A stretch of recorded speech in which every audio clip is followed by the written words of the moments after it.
How's it going guys, Alex here, welcome back to another Dokkan Battle video, and today I'm going to be going over the top 10 units on Global. The reason why I'm doing top 10 instead of 5 is because the top 5 would be extremely obvious, and I've somewhat gone over the top 5 units before, so I thought that I would give you guys my thoughts on the top 10 units currently on Global, and keep in mind that there's situations where certain units may be better than others, so I will be going over that in this video. But before I do get into it, I hope you guys are having a great day, and if you do enjoy this video, consider hitting that subscribe button, but let's get into it. The number 10 spot is probably one of the hardest to decide because there are several top tier units that can go here. The number 10 spot for me is between SS Blue Goku, who has a crazy high damage output, but he truly shines when he is linked with SS Blue Vegeta and he has potential system orbs invested into him. You then have Janemba, who can hit hard and tank against all types, and not to mention he has a crazy good link set, and then you have Golden Frieza, who is a great tank and hard hitter at face value, but his restriction and links let him down. However, I do feel like the number 10 spot should go to Janemba, just simply because of how useful he is on his respective team, and it's not to say that SS Blue Goku isn't useful, but in this current period,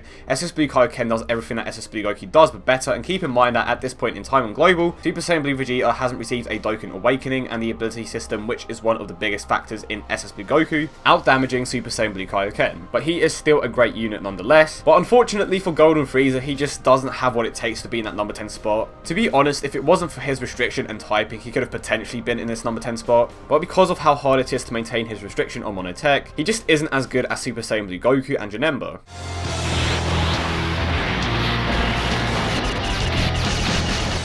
In the number 9 spot, we have LR Goku, and here is my reasoning. If LR Goku didn't have to rely as much on Bardock, he would have easily been in the number 8 spot, mostly because of how hard he can hit, even with a type disadvantage. But the thing that lets him down the most is the lack of any good key links. To be honest, it all comes down to the fact that he was the first legendary rare, and Bandai most likely wanted to make it harder for these units to get the 18 key super attack. Then they realized how it was almost impossible to consistently get the 18 key super attack without real support from units like Bardock. Also, keep in mind that Goku gives a 30% attack boost to all your allies when he does super attack. And another great thing about LR Goku is that the first 10 super attacks were easily farmable due to the crossover event.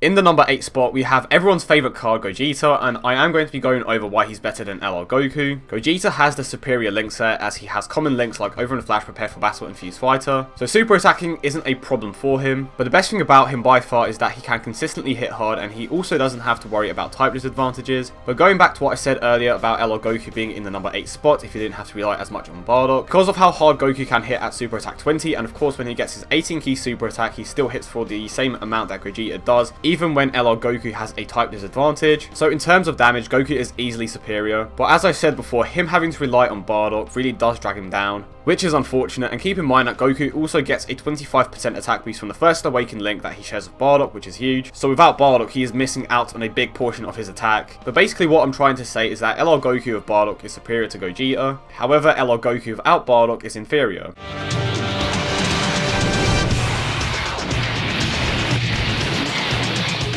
In the number 7 spot, we have Goku Black, and this is extremely debatable now because of the addition that they made to his passive skill, and I will say that as soon as Merged Mastery and Physical Cooler come to Global, he will definitely be in the number 6 spot because he is going to be one of the units that will allow a double Merged Mastery lead to function perfectly, and of course it will fix the problems that Extreme Physical had for the first week or so. And to be honest, the only real reason why those problems were fixed on JP was because of the new Super Boost, so if you don't manage to pull him on Global or don't want him, Goku Black should be more than sufficient because of his passive that gives free key to Extreme types. However, at the moment on Global, this passive isn't really necessary unless you decide to run multiple villains on your physical team, like Shenron and Full Power Frieza. And even then, I believe that one of the best teams that you can run at the moment is something along the lines of Double Broly, Goku Black, Full Power Frieza, Kaioken Goku, Super Saiyan Gotenks, and you can play around with the last slot, but I generally tend to go for Super Saiyan 2 Great Saiyan Man or the physical Super Saiyan 2 Goku Rebirth. So as you can see, his passive isn't exactly necessary unless you have multiple villains on your team, but the thing about physical villains at the moment is that they are not that great, so your team will most likely be made of super types, but that does vary with every bot. Also, it's unlikely, but the only unit that could potentially struggle for key on a team like this is Full Power Frieza, as he only shares the Over in a Flash link with Kaioken Goku, whereas the majority of the other units share Prepared for Battle. Granted, Kaioken Goku has shocking speed and Over in a Flash, but he changes orbs, so he shouldn't have a problem super attacking himself while providing key for units like Black. Keep in mind that Goku Black also has a farmable super attack, and when he is at super attack 10, he can lower attack and defense, which is incredibly useful.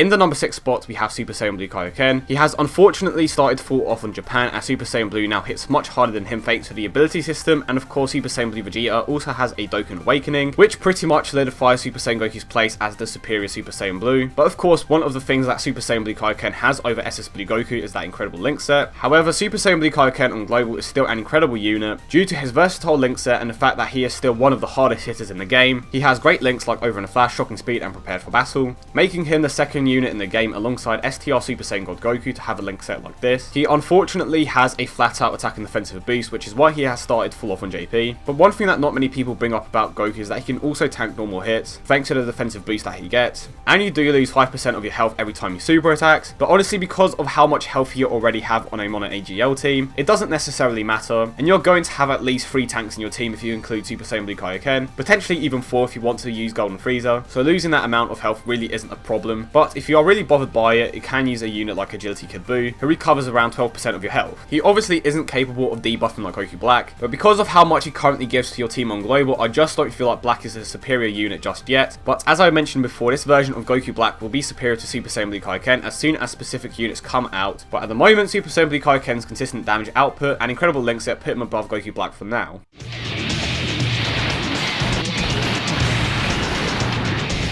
In the number 5 spot, of course we have Broly, and to be honest, the only thing that is keeping Broly this high on this list is his leader skill. He unfortunately was never that great. The only thing that made him good was his leader skill. For whatever reason, Bandai hesitated to give him immense damage, which would have made him a much better unit. If it wasn't for his double super attack, he would have fallen off a long time ago. But that is honestly what has been keeping him relevant on JP, as he is still one of the hardest hitters in the game thanks to the potential system and his double super attack. He also doesn't have the greatest link set, as he is missing good villain links like Big Bad Bosses, Fear and Faith, and Nightmare, all of which would have made him more relevant, but he still works pretty well on a monophysical team nonetheless. His best key link is Prepared for Battle. So we went over this briefly. He is going to be linking pretty well with the majority of the units on your physical team. You have units like Goku Black, Super Saiyan Gotenks, Super Saiyan 2 Great Saiyan Man, the physical Super Saiyan 2 Goku Rebirth. So at the moment his links aren't the worst for the team that he is on, but in the future it definitely is going to affect how relevant he is. They could have at least given him a debuff that would have made him way more usable, but unfortunately they only gave us a Broly that can super attack twice, but he is still number 5 on this list nonetheless.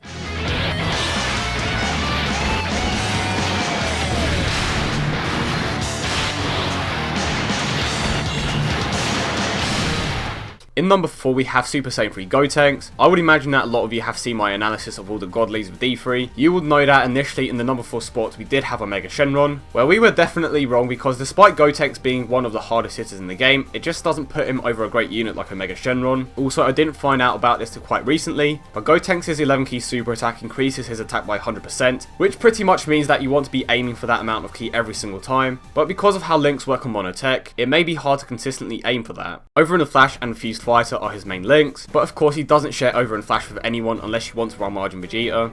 But the Fused Fighter link is honestly one of the most helpful things about his link set, because you would only have to obtain 3 key instead of 5, which is a much more awkward number of orbs to collect. But I will say that Gotenks being able to super attack from 9 key and above is a blessing because of how tech teams currently are on Global. The best team at the moment is probably a double Gotenks lead, LR Goku, Super Saiyan Bardock, Vegito, Super Saiyan Gotenks, and Ultimate Gohan. You can see that the links are kinda all over the place, but the most prominent links are Prepared for Battle and Fused Fighter. Your rotations will most likely consist of LR Goku and Bardock on one turn, and then Vegito and Super Saiyan 3 Gotenks on the second, which means that you'll most likely have Super Saiyan Gotenks, Ultimate Gohan, and your friend or your own Super Saiyan 3 Gotenks in that third slot.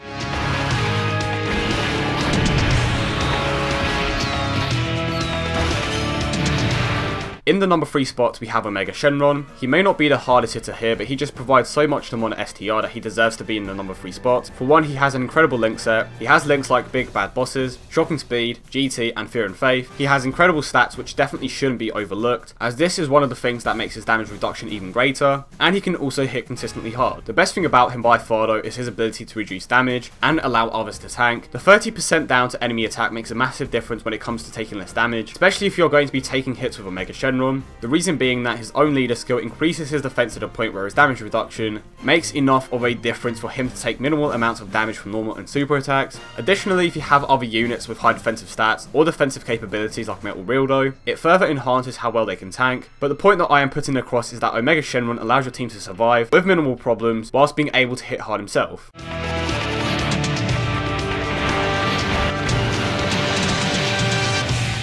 In the number 2 spot, we have Buhan, and to be honest, he is the only unit on this list that even comes close to the number 1 spot, which a lot of you would have guessed by now is held by Super Vegeta. Buhan is an incredible unit all over. You could have the worst in-type units, and he could still beat events. That's how much Buhan carries in. But let's talk about what he does. Well, for one, he has a farmable super attack. He can lower attack and defense with his super attack, and if you get the ghost attack, he can greatly lower attack and defense. He has great links like Big Bad Bosses, Jogging Speed, and Kamehameha. He unfortunately doesn't have Fear and Faith, but he still has a good link set. And he is also a nuker/healer. So not only does he help in with survivability by consistently healing large sums of health and debuffing, which is a massive part of it, but he can also hit hard, and he also has a great orb changing partner in Android 13, which is another great unit that helps Buhan be at his best.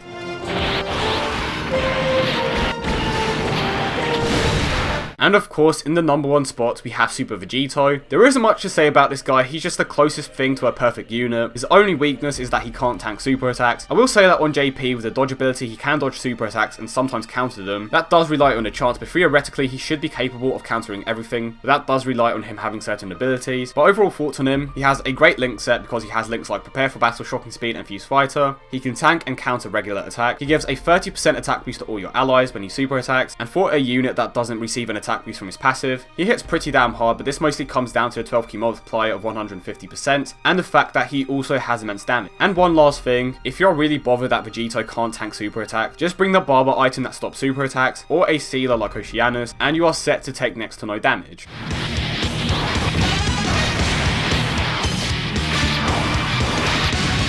Well, that is the video, guys. I hope you all enjoyed it. If you disagree with anything that I said, let me know in the comment section down below. But I really hope you guys did enjoy this video. It took me a while to put together. Your feedback and support would be appreciated as always. But I hope you guys have a great day, and I will see you all in the next one.